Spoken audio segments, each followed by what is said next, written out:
네, 안녕하세요. 한미반도체 주주분들 반갑습니다.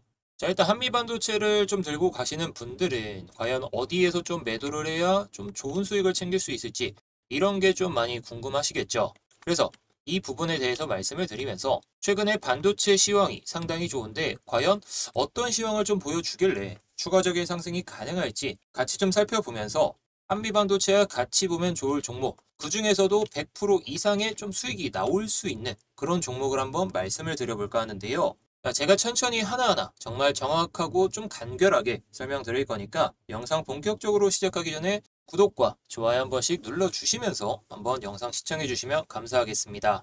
자, 그럼 본격적으로 시작해 볼 텐데, 자, 일단 한미반도체 같은 경우에는 아주 좋은 흐름을 좀 보여주고 있죠. 최근에는 저점 대비해서 거의 한 100% 정도 상승하고 있어요. 한 80%에서 한 90% 정도 상승하면서 연속적인 상승이 계속해서 이어지고 있는데, 일단 기술적인 흐름을 좀 살펴보면은 2024년 6월에 고점을 찍고 나서 연속적인 하락을 보여주다가 엄청나게 좀 반등을 좀 크게 보여줬었죠. 자, 그러면서 해당 구간에서 반등을 좀 보여줬다가 다시 한번 내려왔는데 이 추세가 상당히 중요했었습니다. 이 추세 같은 경우에는 이렇게 좀 그어볼 수가 있을 것 같은데요. 자, 이런 추세들은 일반적으로 개인들이 만들어낼 수가 없는 흐름이라는 거죠. 개인들이 만들어낼 수 없다라는 건 올릴 때에도 개인들이 절대로 만들 수 없는 흐름이 나온다라고 볼 수가 있습니다. 그래서 우리가 중요하게 봐야 될 점은 딱 이 구간입니다. 여기에서 한번 저항을 세게 맞고 나서 내려왔다가 저점을 계속해서 들어 올리면서 연속적인 상승을 보여주고 있습니다. 자, 대표적인 이유가 일단 코스피 지수가 상당히 좋고 뭐 코스닥도 마찬가지죠.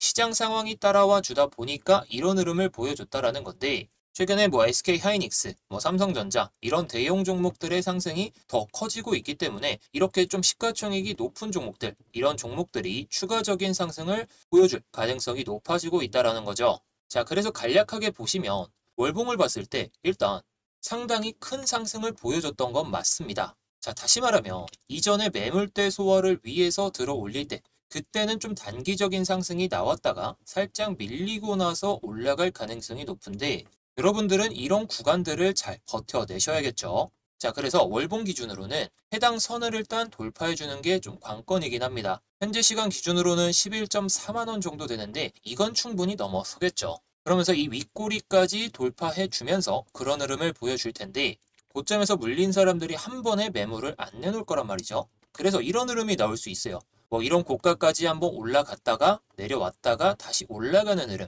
이런 흐름이 전형적으로 우상향하는 기업들의 전통적인 좀 흐름이다, 이렇게 볼 수가 있을 텐데요. 그래서 저는 월봉상으로 21선 위로 올라올 때 그때가 상당히 중요한 그런 기점이 될 것 같다, 이렇게 말씀을 드릴 수가 있을 텐데요. 자, 그런데 한미반도체도 뭐 잘 오르고 있지만 SK 하이닉스가 엄청난 상승을 보여주고 있단 말이죠. 자, 지금 뭐 시가총액이 약 200조 원을 넘어섰는데 뭐 일각에서는 뭐 삼성전자를 뛰어넘을 흐름을 보여줄 수도 있다, 이렇게 좀 의견도 좀 나와주고 있고, 월봉 기준으로 봤을 때는 약 20년 만에 신고가를 달성한 흐름이기 때문에 여기서 매물이 거의 나올 가능성은 없다. 그래서 뭐 삼성전자를 뛰어넘을 수 있을 거다, 막 이렇게 나와주고 있는데 뭐 넘을 수도 있고 안 넘을 수도 있고 뭐 그런 부분은 시장 상황에 따라서 조금 달라질 수는 있겠지만, 그런데 지금은 반도체 업황이 좋든 말든 앞으로의 미래 성장성에 대해서 투자를 하는 것이기 때문에 지금 실적, 뭐 삼성전자가 실적이 안 좋다, 뭐 이런 거에 있어서는 크게 신경을 쓰진 않아도 될 것 같습니다. 물론 SK 하이닉스도 마찬가지겠죠.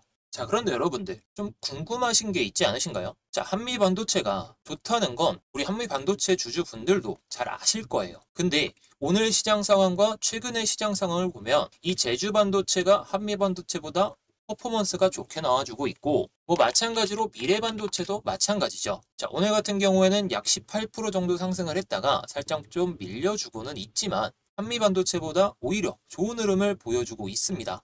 게다가 뭐 퀄라티스 반도체라든지 뭐 이런 종목들은 HBM 관련주로 엮이면서 뭐 SK 하이닉스의 그 HBM 이슈로 인해서 이런 상승을 보여주고 있는데, 이게 뭐 기업이 좋아서 오른다, 맞겠죠? 맞습니다. 그리고 뭐 실적이 좋아서 오른다, 이것도 좀 맞습니다. 그런데 지금 우리가 좀 중요하게 생각해야 될 거는 이런 내용들입니다. 해당 기사에서도 나와 있듯이 뭐 신정부가 출범할 때마다 시장은 이런저런 기대감을 좀 주가에 투영하곤 한다, 이런 내용이 나오면서 현재 이재명 대통령이 대선 공약으로 내세웠던 것 중에 하나가 저 PBR 종목들의 상승을 한번 이끌어보겠다, 이런 식으로 한번 발언을 했었죠. 해당 이슈로 인해서 PBR이 낮은 종목들이 좀 상승하는 흐름을 좀 보여줬었는데 SK 하이닉스도 마찬가지입니다. 자, 기업적인 측면들 우리 구독자분들이 더 잘 알고 계실 거예요. 그래서 제가 말씀드리려는 건 이 시장 트렌드를 잘 생각해야 된다라는 겁니다. 자, PBR 같은 경우에는 쉽게 말해서 지금 주가가 저렴한지 아니면 비싸게 책정이 되고 있는지 이런 부분에 대해서 간단하게 좀 살펴볼 수 있는 게 딱 PBR이거든요. 자, 쉽게 생각해서 자, 어떤 토지가 있어요. 토지가 있는데 이게 장부가액이 1억이라고 나와 있어요. 그런데 실제로 거래되는 금액은 2억이다. 이러면 PBR은 2입니다. 2. 어떻게 보면 장부가액보다 좀 비싸게 책정이 됐다, 이렇게 볼 수가 있을 텐데요. 자, 그런데 장부가액이 1억인 동일한 토지가 5천만 원에 거래되고 있다. 이러면은 장부가액보다 좀 낮은 가격에 형성이 되는 거잖아요. 그렇다는 건 이 실제 거래되는 금액보다 1억까지 올라갈 가능성이 높기 때문에 사람들이 이런 PBR 낮은 종목들 위주로 일단 찾아보고 있다. 이런 게 바로 시장 트렌드다라고 볼 수가 있습니다. 물론 최근 시장에서 상당히 좀 오르는 테마들은 많죠. 스테이블 코인이라든지 아니면 방산이라든지 여러 가지 테마의 종목들이 있는데 우리가 생각해야 될 건 반도체 종목들 중에서 PBR이 좀 낮은 종목들 위주로 체크를 해본다면은 하이닉스가 올라가든 삼성전자가 올라가든 기대 수익률이 조금 더 높아질 수 있는 그런 종목을 좀 잡아낼 수가 있다. 이렇게 좀 해석을 해볼 수가 있겠죠. 자, 그래서 보시면 하이닉스가 최근 들어서 좀 많이 올라서 그렇지 PBR이 이거보단 좀 낮았었습니다. 자, 그리고 아까 말씀드렸던 제주반도체도 마찬가지죠. PBR이 2.78로 하이닉스와 좀 비슷한 수준. 물론 주가가 최근에 좀 상승을 하다 보니까 PBR이 조금 높아진 감이 없지 않아 있는데, 자, 미래반도체도 마찬가지예요. 지금 PBR이 2.43으로 나와 있는데 하이닉스와 비슷한 그런 PBR을 보여주고 있다. 이렇게 볼 수가 있겠죠. 자, 그런데 지금 한미반도체가 PBR이 12.99, 거의 한 13에 위치해 있기 때문에 상대적으로 좀 고평가 구간이다. 이렇게 생각하는 좀 투자자들이 많아지고 있다 보니까 지금은 조금 미동이 좀 둔할 수밖에 없다. 이렇게 좀 생각을 해볼 수가 있겠죠. 자, 그래서 지금 주가가 고평가냐라고 했을 때 PBR만 봤을 때에는 맞죠. 맞는데 그런데 지금 주가 상황에서 기업적인 측면을 빼놓고 보면은 기술적인 흐름에 있어서 1년 동안의 가격 조정과 기간 조정을 마무리한 상태에서 변곡점이 발생한 구간, 게다가 최근에 2024년, 2025년 1분기까지 실적을 보시며 상당히 높은 수치를 기록하고 있단 말이에요. 자, 그런데 실적은 좋은데 왜 안 움직이냐라고 했을 때 다들 잘 아실 거예요. 주식은 선반영이라는 거. 선반영이기 때문에 이 실적이 좋아질 것을 알다 보니까 이런 흐름이 나왔다라는 것이고, 그래서 지금 생각할 거는 이제 실적이 조금 더 좋아지거나 유지만 된다라고 쳐도 추가적인 상승이 아니라 SK 하이닉스처럼 연일 좀 상승할 수 있는 그런 흐름을 보여줄 수 있다. 이렇게 좀 생각을 해볼 수가 있겠습니다. 자, 테마 시황까지는 이렇게 좀 말씀드렸는데 제가 영상 초반부에 어떤 걸 말씀드렸죠? 한미반도체와 같이 보면 좋을 종목, 그 중에서도 100% 이상의 상승이 나올 수 있는 종목, 이거를 짧게 한번 말씀을 드려볼까 하는데요. 일단 차트를 많이 돌려보신 분들은 잘 아실 거라고 좀 생각은 듭니다. 제가 일부러 차트를 이상하게 표시하지 않고 그냥 일봉을 좀 가지고 와봤는데, 자, 반도체 종목 중에서 그렇게 막 크게 움직인 경우는 좀 없기는 합니다. 자, 그런데 최근에 엄청난 하락을 보여줬단 말이죠. 2021년에 고점을 찍고 나서 연일 하락을 보여주다가 이 장기적인 선을 뚫으면서 좀 변곡을 발생시켰는데 이게 점 상한가를 가면서 변곡을 발생시켰어요.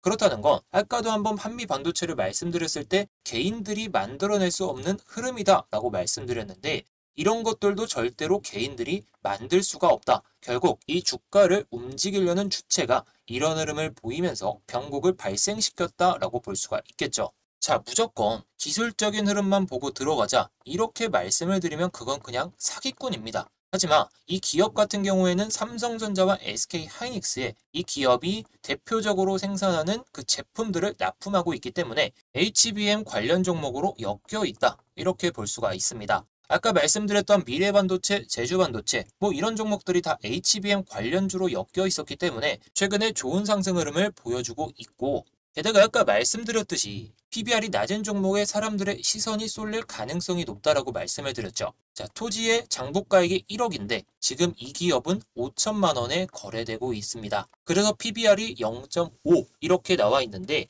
결국에 PBR 기준으로 봤을 때에도 상당히 저평가 수준이기 때문에 제가 뭐 보수적으로 잡아서 100%라고 말씀을 드리는 거지 그 이상의 수익률이 가능할 것이다. 이렇게 볼 수도 있습니다. 그래서 제가 한미반도체 뭐 들고 가시면 좋죠. 저는 이거 신고가 찍을 거라고 보고 있는데 결국에 여러분들께 중요한 건 높은 수익이 가능한 종목들도 하나씩은 들고 가셔야 되기 때문에 오늘 이 종목을 말씀을 드렸던 겁니다. 뭐 해당 종목 같은 경우에는 저희가 운영하고 있는 공부방에서 미리 말씀을 한번 드려서 우리 공부방에 계신 구독자분들께서는 알고 계실 텐데 이 공부방에 대해서 설명을 한번 드려보도록 하겠습니다.